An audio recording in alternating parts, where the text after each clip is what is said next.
What is up, guys? Welcome back to another GeekaWhat video, and in today's video I'm going to be building an awesome RTX 3070 gaming PC build for 2021. I'm going to run you through all of the components I selected for this build, put it together from start right through to finish, and test it out with some of the most popular games out there. And by popular demand, I've also picked up some of my favourite peripherals, which would go perfectly with today's build. I've even got hold of Corsair's brand new HS80 wireless gaming headset, but a bit more on that a little bit later.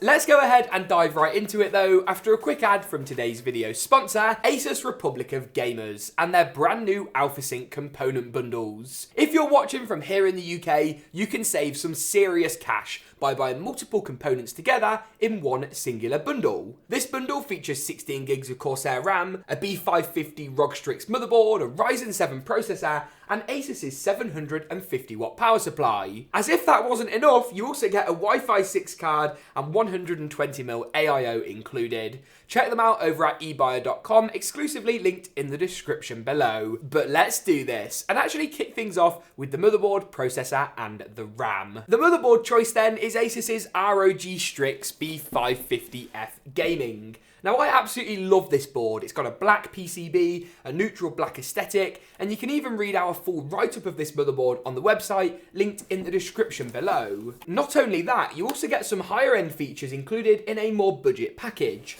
So, for example, you've got a built-in rear I/O shield with Wi-Fi 6 as well built in, so nice to have that.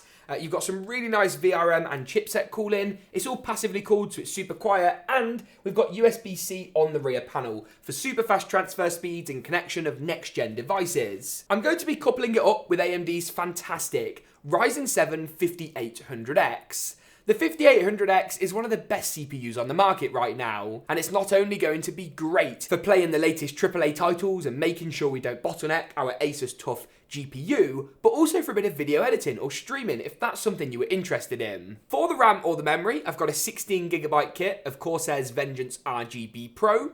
Now, Asus very kindly sent out all of the parts from their PC DIY bundle, but one of our RAM DIMMs is missing, so by the time we benchmark it, it will have arrived. Going for 2 sticks of memory will always give you a little bit better performance, and the RAM installs nice and easily into the 2nd and 4th RAM DIMM slots. Lovely jubbly. The last component then to install onto the motherboard once the RAM's in is the storage. I've picked up Corsair's MP600 core. It's a Gen 4 NVMe drive with speeds in the region of about 5GB per second as far as read goes.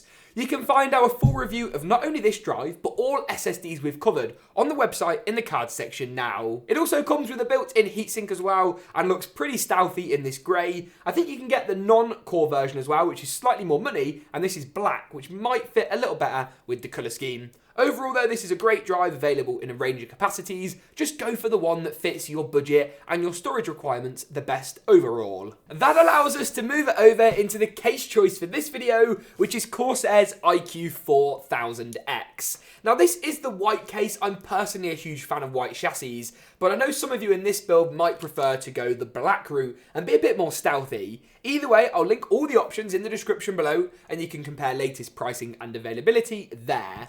Now, this is one of my favourite cases though. The build quality is awesome, and I love it so much that it even featured in a recent top 10 case video that we made that you can check out on the channel now. Let's go ahead and get it unboxed in 3, 2, 1. Just like magic. I wish unboxing a case was always that easy. In all seriousness though, to install the motherboard into the case, there's a few things you need to do. Step 1, remove the first glass side panel. Step 2, remove the rear side panel. Step 3, lay the case down flat, as this will make installing the motherboard a lot easier. Once the case is down flat, we can identify each of the standoffs in the case, something you'll need to be super aware of before you start screwing the motherboard in. These are super easy to identify in a white case. You can see them in black, 3 at the top, 3 across the middle, and 3 along the bottom. Now, as it happens, that is perfect for the motherboard, which has similarly got 3 along the top, 3 across the middle, and 3 along the bottom in perfect rows. So these will line up amazingly well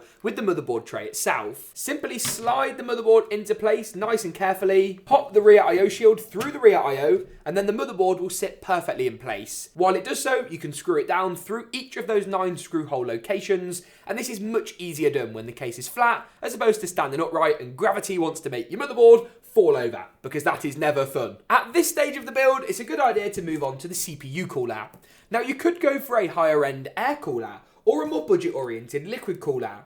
I haven't used a 120mm cooler in a build in quite a while, and they're actually a decent option without breaking the bank. This unit from Cooler Master is a pretty good choice as far as today's build is concerned. It's probably a good idea to get 2 fans on the go and have a push-pull config if you really want to get the maximum out of the radiator and keep temperatures to a minimum. The addressable RGB on the block and the fan will look quite nice as well, and with an included controller, you'll work no problem out of the box. Let's get out this kind of plastic polythene wrapping and then talk through the installation process. The first thing you need to do is take these included AMD brackets and actually mount these onto the bottom of the cooler. These are going to install around the pre-included stock mounting hardware. That's these 2 bits of plastic. This cooler actually uses those to secure into place, making the installation process super simple. Remember as well to take off this little bit of a plastic cellophane, otherwise you will have some severe cooling problems. Go ahead and get those brackets secured, and then screw the radiator onto the back of the case with the included fan. Once you've done that, you can then mount the water block onto the CPU itself, pop in those brackets we just installed over the pre-installed plastic mounting hardware. All a bit complicated, all a bit of a tongue twister, but not too difficult when you read the manual and take it step by step. At this stage of the build, I'd usually be inclined to go ahead and install the GPU, but you'll just have to wait for that one, I'm afraid, because we first need to install the power supply. Now, until I discovered these bundles and Asus told me about them, I didn't really know that they made mainstream power supplies. I know they made one with like a really cool OLED screen, but not actually a kind of pretty decent 750 watt, 80 plus gold certified power supply with a 10-year warranty nonetheless, which is pretty impressive. It actually comes in a more streamlined box than other power supplies, so I'm quite intrigued to see what they've done. On the left hand side of the box then, you've actually got the power supply itself with these quite cool black and red accents, which will actually be hidden by the power supply shield, but we'll worry about that later. And then you get an included bag, or 2 bags in fact, of Asus power supply cables for the fully modular interface. Huge props though to Asus for this little accessory bag which comes included, because inside of here, not only do you get normal cable ties, but you get some Velcro cable ties, you get like some cool badge and sticker merchandise, it's actually quite heavy, and then plenty of generic cable ties and power supply screws. It's nice to see some good set of accessories with a power supply, and especially if you can pick this up for an affordable price, either individually or as part of a bundle, we could be on to a winner. Laying out all of the cables we need, we'll start off with our PCIe power connectors. These are for the graphics card and come with dual 6+2 pin layouts. We've also got our CPU power connectors, which are 4 or 8 pins and go up to the CPU area of the motherboard. We've got the largest cable of the bunch, our 24-pin motherboard cable, and our SATA power connectors. Now, this video is not going to be a detailed cable and wiring guide, sorry, but if you'd like to see a video where we do cover that off, it's exactly the same steps, and you can find that link below and in the cards section now.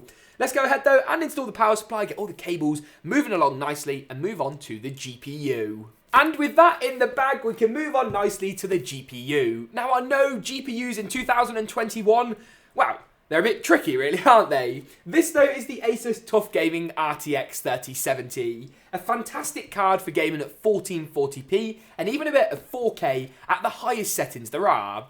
We'll dive into detailed performance figures a little bit later, but a bit of a sneak peek, a preview, can be found on your screen now of the numbers we were able to achieve with this TUF card. GPU pricing and availability though is thankfully getting better by the day, and while there's still a lot of work to be done from AMD, Nvidia, and of course their respective board partners, this is an awesome card. But James, what about the 3070 Ti? Well, we made a video with that card. We were pretty impressed, more so to be honest, than with the 3080 Ti. But I think the 3070 still has a really strong place in the market.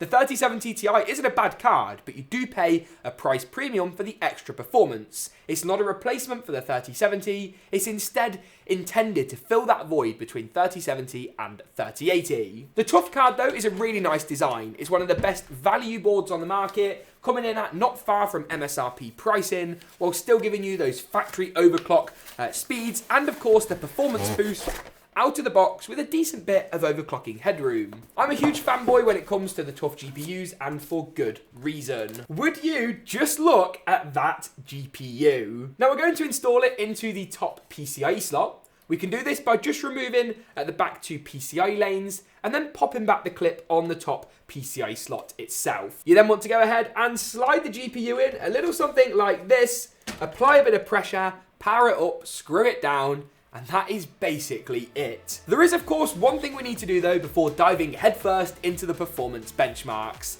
and that's to see how good our system looks when it's all powered up. From the RGB on the Corsair case to the RGB Cooler Master cooler and many more. Let's do this.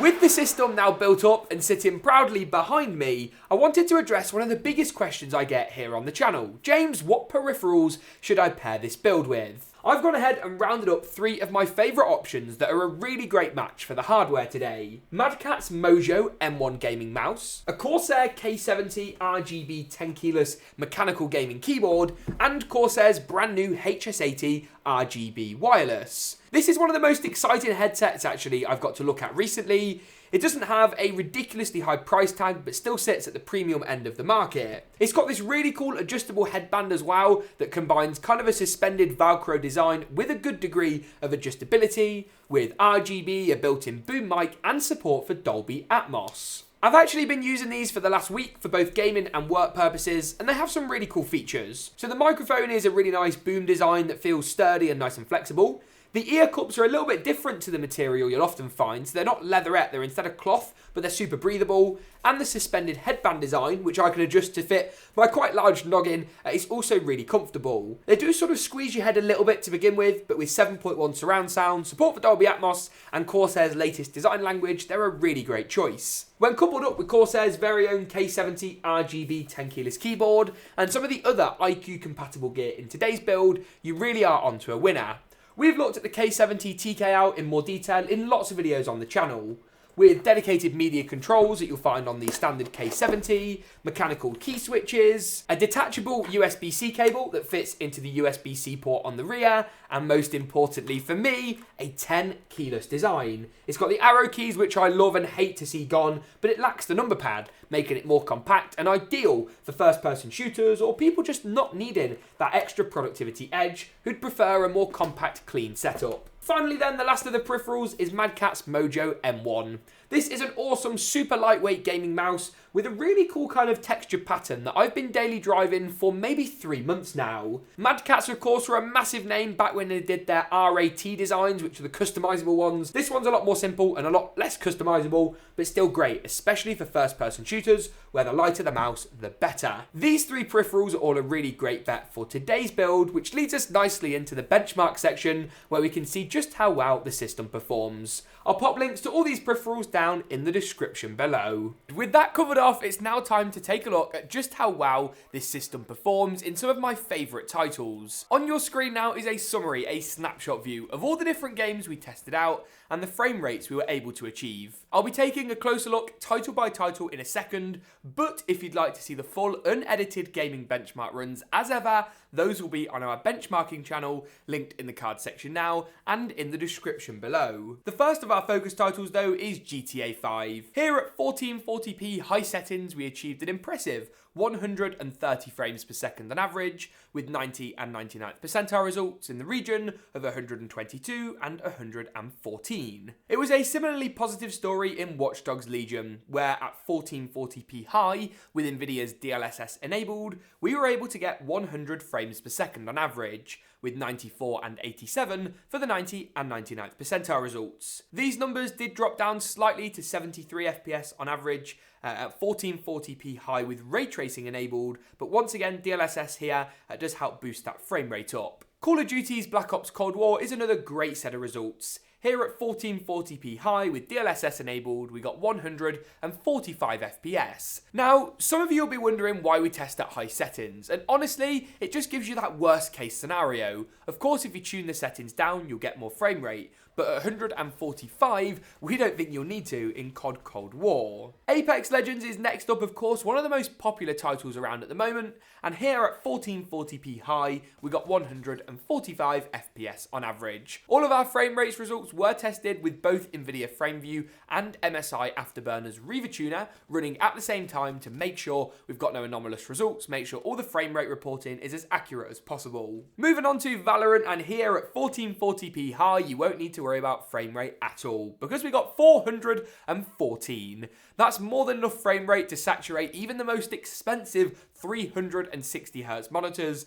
and it's just absolutely crazy when you think about it. Cyberpunk 2077 is next, and here at 1440p medium with DLSS enabled and no ray tracing just yet, we got just shy of 100 frames per second, while enabling ray tracing at medium settings gives us 64 FPS, once again at 1440p. So Cyberpunk, one of the most difficult games to run, still performs well on this system. Speaking of performing well, Fortnite, 1080p competitive settings, you guys always ask for it, and the 3070 Asus TUF card, oh boy, does it deliver. 244 FPS on average. What more is there to say? Apart from, of course, strong 90 and 99th percentile results, which show the game never really dropped below 189 FPS at any point. Finally then, the last game today is a little bit of Call of Duty's Warzone. Here at 1440p high with DLSS enabled, we got 131 frames per second with 114 and 101 for the 90 and 99th percentile results. And with that, that just about wraps it up for today's video. If you enjoyed it, give it a big old like rating, make sure to get subscribed